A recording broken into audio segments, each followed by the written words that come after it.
Friends, welcome back to our channel. நம்ம சேனலை subscribe பண்ணாதவங்க சப்ஸ்கிரைப் பண்ணிக்கோங்க. மறக்காமல் லைக் பண்ணி சப்போர்ட் பண்ணுங்கள்.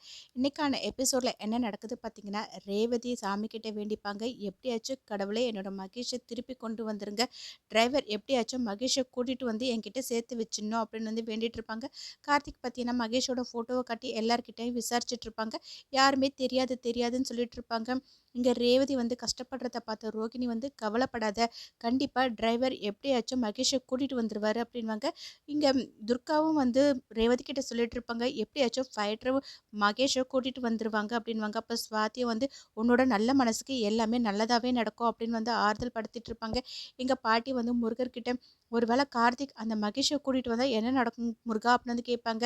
நீ எதை நினச்சும் கவலைப்படாத, நீ நடக்கிறத மட்டும் வேடிக்கை பாரு அப்படின்னு சொல்லுவாங்க. சரி, நீ சொல்கிறத நான் கேட்குறேன் அப்படின்னு சொல்லிட்டு பார்த்தீங்கன்னா பரமேஸ்வரி பாட்டியும் பார்த்துட்டு இருப்பாங்க. ஐயர் வந்து நேரம் ஆயிட்டு இருக்கு அப்படின்னு வந்து சொல்லி கேட்பாங்க. அதுக்கு ஈஸ்வரி வந்துட்டு, வெயிட் பண்ணுங்க, மாப்பிள்ளை வந்துருவாரு அப்படின்னு சொல்லிட்டு இருப்பாங்க. கார்த்திக்கும் பார்த்தீங்கன்னா மண்டபத்துக்கு வருவாங்க. ஈஸ்வரி கார்த்திக் கிட்ட, நீ மட்டும் தனியாக வர, மாப்பிள்ளை எங்கே அப்படின்னு வந்து கேட்பாங்க. அதுக்கு கார்த்திக், எல்லா இடத்துலையுமே தேடி பார்த்தேன், மாப்பிள்ளையை கிடைக்கவே இல்லை அப்படின்னு வந்து சொல்லுவாங்க. அது கேட்ட உடனே சிவனாண்டி ஈஸ்வரியை பார்த்து, நான் தான் உங்ககிட்ட ஏற்கனவே சொன்னல, கண்டிப்பாக இந்த நிச்சயதார்த்தம் நடக்காதுன்னு சொல்லிட்டு எல்லாருமே கிளம்பி போங்க, இந்த நிச்சயதார்த்தம் நடக்காது அப்படின்னு வந்து சொல்லிட்டு இருப்பாங்க. அதை கேட்ட ஈஸ்வரி, அப்படிலாம் யாரும் போகாதீங்க, எல்லாருமே வெயிட் பண்ணுங்க, இன்னைக்கு இந்த நிச்சயதார்த்தம் கண்டிப்பாக நடக்கும் அப்படின்வாங்க.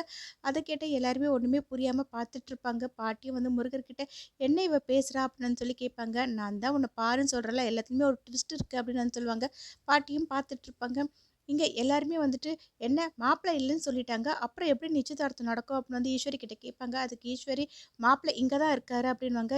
என்ன சொல்கிறீங்க, ஒன்றும் புரியவே இல்லையே அப்படின்போது, ஆமாம், இந்த டிரைவர் தான் நம்ம வீட்டு மாப்பிள்ளை அப்படின்னு வந்து சொல்லுவாங்க. அதை கேட்டால் எல்லாருமே ஷாக் ஆகிடுவாங்க. கார்த்திக் அப்படியே வந்து ஒன்றும் புரியாமல் பார்த்துட்டு இருக்கும்போது, ஈஸ்வரி வந்துட்டு, என்ன பார்த்துட்டு இருக்க டிரைவர், நீ மண்டபத்துக்கு போயிட்டு ரேவதி கையில் மோதிரத்தை மாற்று அப்படின்னு வந்து சொல்லுவாங்க. அதை கேட்ட கார்த்திக், அவசரப்படாதீங்க மேடம், இன்னைக்கு இல்லைனாலும் நம்ம என்னைக்காச்சும் ஒரு நாள் நிச்சயதார்த்தத்தை வச்சுக்கலாம், நம்ம கண்டிப்பாக மாப்பிள்ளை கிடச்சிருவாரு, தேடி பார்க்கலாம் அப்படின்னு சொல்லிட்டு இருப்பாங்க. அதை கேட்ட ஈஸ்வரி, இல்லை இன்னைக்கே இந்த நிச்சயதார்த்தம் நடக்கணும் அப்படின்னு சொல்லிட்டு இருப்பாங்க. மயில் வந்து அவங்க மாமா கிட்ட, என்ன அத்தை, டிரைவரை வந்து மாப்பிள்ளை ஆக்குறேன்னு சொல்கிறாங்க, அவன் யார் என்னன்றதே நமக்கு தெரியாதுல்ல அப்படின்வாங்க. அதை கேட்ட ராஜராஜனும், ஆமாம் மாப்பிள்ளை, ஆனால் அவன் ரொம்ப நல்லவன், அதுக்காக வேணும்னா இவன் இந்த மாதிரி ஒரு முடிவு எடுத்திருப்பா அப்படின்னு சொல்லுவாங்க. கார்த்திக்கும் பார்த்தீங்கன்னா யோசிச்சு நின்றுட்டே இருப்பாங்க. இதை எதிர்பார்க்காத சிவனாண்டி வந்துட்டு, இப்போ எதுக்காக இவனை மாப்பிள்ளை ஆக்கணும்னு சொல்லிட்டு இருக்க, நீ தோத்து போயிட்டேன்றதை என்கிட்ட ஒத்துக்கோ அப்படின்வாங்க. அதை கேட்ட உடனே ஈஸ்வரி, நான் எப்போவுமே உங்ககிட்ட தோற்று போகவே மாட்டேன், நான் ஜெயிக்க பிறந்தவன், நான் கண்டிப்பாக ஜெயிப்பேன், இந்த நிச்சயதார்த்தம் இங்கே நடந்தே தீரும் அப்படின்னு வந்து சொல்லிட்டு, கார்த்திக் நீ மேடைக்கு போ அப்படின்னு சொல்லுவாங்க. ரேவதி பார்த்தீங்கன்னா கீழே இறங்கி வந்துட்டு, அம்மா என்னம்மா நினச்சிட்டு இருக்கீங்க, நேற்று ஒருத்தரை பார்த்துட்டு எனக்கு மாப்பிள்ளைன்னு சொன்னீங்க, இன்றைக்கி இன்னொருத்தரை கூட்டிகிட்டு வந்து இவர் தான் மாப்பிள்ளைன்னு சொல்கிறீங்க, எனக்குன்னு ஒரு மனசு இருக்குல்ல, அதை பற்றி நீங்கள் கொஞ்சம் கூட யோசிக்கவே மாட்டீங்களா, என்னோட வாழ்க்கையை வாழ விடுங்கம்மா, அதையும் சேர்த்து நீங்களே வந்து வாழணும்னு நினைக்கிறீங்க, உங்களோட கௌரவத்துக்காக என்னோட வாழ்க்கையை நான் விட்டு கொடுக்க முடியாது, எங்களை வாழ விடுங்க அப்படின்னு சொல்லிட்டு அவங்க இந்த நிச்சயதார்த்தத்துக்கு ஒத்துக்க மாட்டேன்னு சொல்லிட்டு நேராக ரூம்குள்ளே போயிடுவாங்க.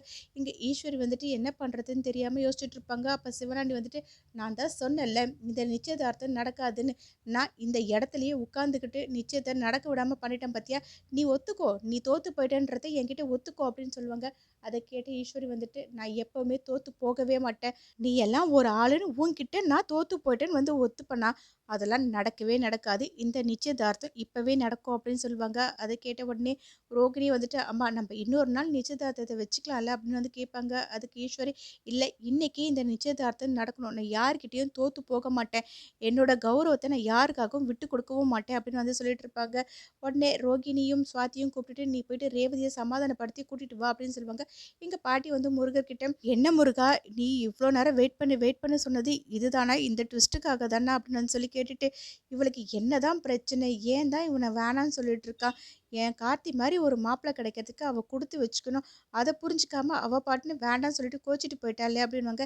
நீ வெயிட் பண்ணி பாரு அப்படின்னு வந்துட்டு முருகரும் பாட்டிக்கிட்ட சொல்லிட்டு இருப்பாங்க. ஸ்வாதியும் ரோகிணியும் போவாங்க ரேவதி கிட்ட, நீ என்ன அம்மா கிட்ட போயிட்டு எதிர்த்து பேசிட்டு வந்திருக்க, அம்மா சொன்னதை நீ கேட்க வேண்டியது தானே அப்படின்வாங்க. அதை கேட்ட ரேவதி, எனக்குன்னு ஒரு மனசு இருக்குல்ல, அதை யாருமே புரிஞ்சிக்கவே மாட்டீங்களா, அம்மாவோட கௌரவத்துக்காக என்னோட வாழ்க்கையை என்னால் விட்டு கொடுக்க முடியாது, என்னால் இதெல்லாம் பண்ணவே முடியாதுன்ற மாதிரி அவங்க பேசிட்டு இருப்பாங்க. அதுக்கு ரோகிணி வந்துட்டு, இங்கே பாரு, நீ முதல்ல கீழே இறங்கி வா, அம்மா உன்னை கூட்டிகிட்டு வர சொல்லிட்டு அங்கே வெயிட் பண்ணிட்டு இருக்காங்க.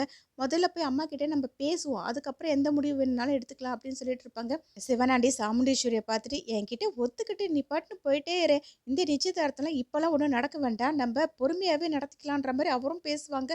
அதுக்கு ஈஸ்வரி இன்னைக்கே அது நடந்தே ஆகணும்னுவாங்க. கார்த்திகை வந்துட்டு ப்ளீஸ் மேடம் சொன்னால் கேளுங்களேன் அப்படின்னு நான் சொல்லும்போது, அவங்க 2 பேரும் போய் பேசிட்டு வரேன்னு போனாங்க, இன்னும் வரவே இல்லை, நீ போய் பாருப்போ அப்படின்னு நான் சொல்லுவாங்க. கார்த்திகம் பார்த்தீங்கன்னா அந்த இடத்துலேருந்து கிளம்பி போவாங்க. இங்கே சந்திரகலா பார்த்தீங்கன்னா அந்த மகேஷோட ஃபோன் கையில் இருக்கும், அதை ஓப்பன் பண்ணி பார்ப்பாங்க. அதில் மாயா மகேஷ் 2 பேருமே ஒன்றா எடுத்திருக்க செல்ஃபி, ரொம்ப க்ளோஸாக இருக்க ஃபோட்டோஸ் எல்லாமே இருக்கும். அதை பார்த்த சந்திரகலா, என்ன இது இவங்க 2 பேரும் இந்த மாதிரி இருக்காங்க, பார்த்தா அன்னி கொழுந்த மாதிரி தெரியவே இல்லை, வேறு மாதிரிலாம் இருக்குது, சரியான ஃப்ராடுங்களாக இருக்குதுங்க. இந்த ஃபோட்டோவை எப்படியாச்சும் நம்ம அவர்கிட்ட காட்டணும், அவர் ஏதாச்சும் வந்து வேறு மாதிரி சூப்பராக பிளான் பண்ணுவார், எப்படி இந்த ஃபோனை வந்து கொடுக்கறது அப்படின்னு வந்து யோசிச்சுட்டு ஒரு சின்ன பொண்ணை கூப்பிட்டு இந்த ஃபோனை கொண்டு போயிட்டு அதை உட்காந்துட்டு இருக்காரு அந்த அங்கிள் கிட்ட கொடுன்னு சொல்லிட்டு சிவனாண்டியை காட்டுவாங்க.